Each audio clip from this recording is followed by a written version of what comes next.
Hello everyone and welcome to this week's behind the scenes devlog video, and this week I'm going to be continuing to plan for the Equilinox release. I've got some marketing stuff to do, I need to finish off the website, and also, as always, I've got lots of bugs to fix and improvements to make in Equilinox.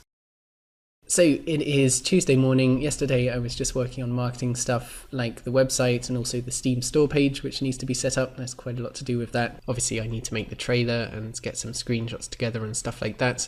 But yeah, also I was doing the designs for the Equilinox landing page, which I have now pretty much finished, I think. I came up with this nice design for transitioning between two sections, which I was very happy with. And I'll probably do some more website work later today. But first I want to get some programming done and tidy up a few more loose ends in Equilinox.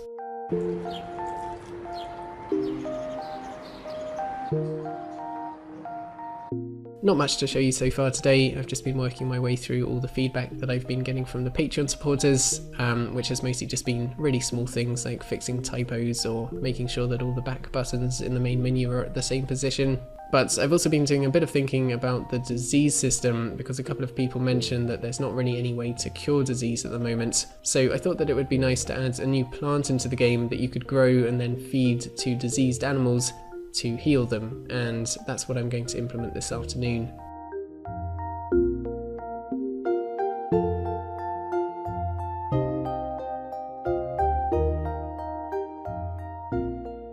Just finished making the model for this new flower and I'm adding it into the game at the moment. Obviously not all the settings are sorted out just yet, but this flower is going to be able to be used to help cure diseased animals, so that you can basically farm them and then give them to animals when they're sick to help heal them.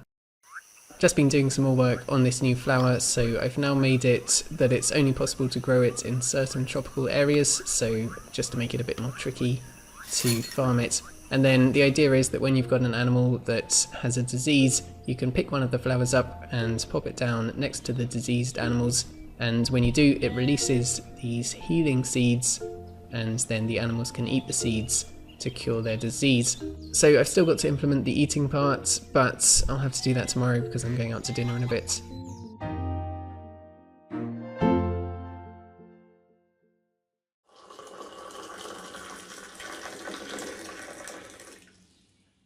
(8:30) on Wednesday morning, and today I was planning on doing a bit of work on the batch rendering system, but I think I'll finish off the disease stuff that I was doing yesterday afternoon first, and then after that I might move on to the batch rendering system, or I might do a few more bug fixes and improvements.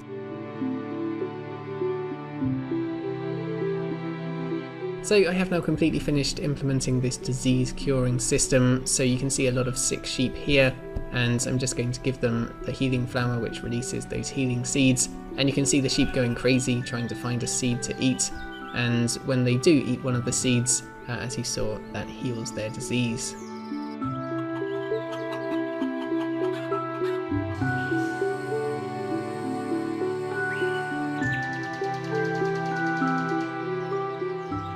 Next up today, I just had a few more settings to do for this new tree which I added into the game recently, and I just had to do a few things like indicating where the perching spots are, and this tells the birds where on the tree they can land and where they can build nests.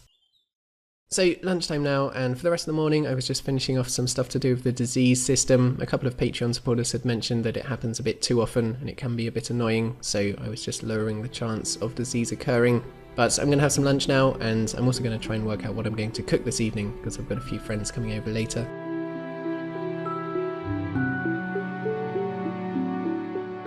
This afternoon, just been adding more small improvements to the game, the biggest of which was probably in the options menu. I shuffled things around to make space for a new column, where I've put the volume sliders for the music and the sound. But I'm pretty much finished with development for today, and I've got a couple of hungry friends coming around in a bit, so I need to do some cooking now.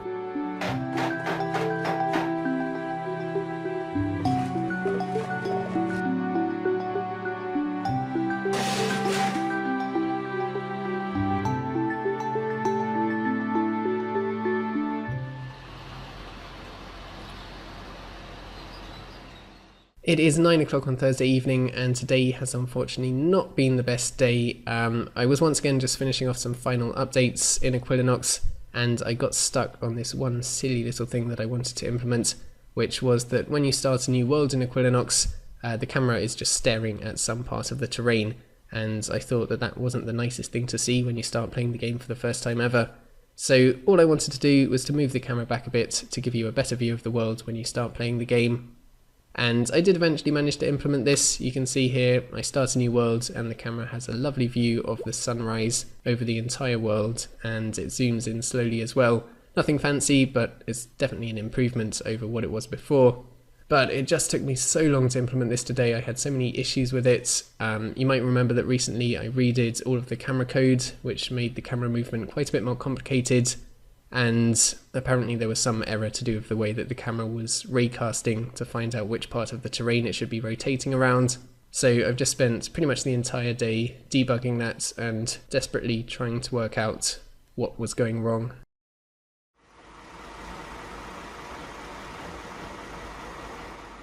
Friday morning now, hopefully today can be a bit more productive than yesterday. And to start with, I've just been doing a bit more planning for the marketing, and I've been getting together a lot of the screenshots that I've got for Equilinox, because obviously I'm going to need lots of screenshots for the marketing of Equilinox, for the website, for the press kit, and also for the Steam page. And I need to make sure that I choose them carefully, because I want them obviously to show off the gameplay mechanics of Equilinox, but they also need to show a good variety of different plants and animals and biomes to try and show off the large range of species that I've got in the game. So I've just been going through all the screenshots that I've already got, sorting them into categories, working out which ones are usable, and just working out what kind of screenshots I still need to get. Just been fixing a few more of the glitches to do with the edges of the world, and I found that it was sometimes possible to place objects outside of the world, and sometimes it would just crash when you tried to do that. So I have now fixed that and made it impossible to place stuff outside of the world. And I think that is now all of the problems to do with the edges of the world fixed. I've been testing it for about the last 10-15 minutes and nothing seems to have gone wrong, so I'm hopeful that it's all fixed now.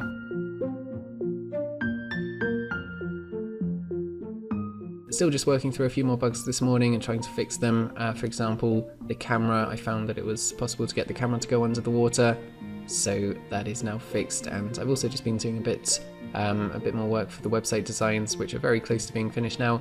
But I'm going to stop for some lunch now, and I also want to do a bit more planting on the balcony.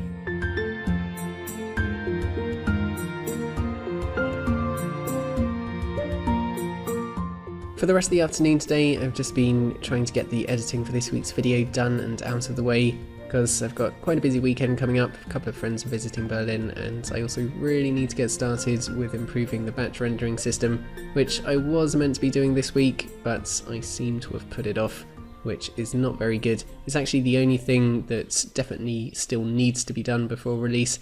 Everything else could be added as an update afterwards, but the batch rendering system definitely needs to be improved first. So it really needs to be the next thing that I work on, and I'm not going to do any other updates until I've got this batch rendering system finished. So in next week's video, if I still haven't done it, then make sure you have a go at me.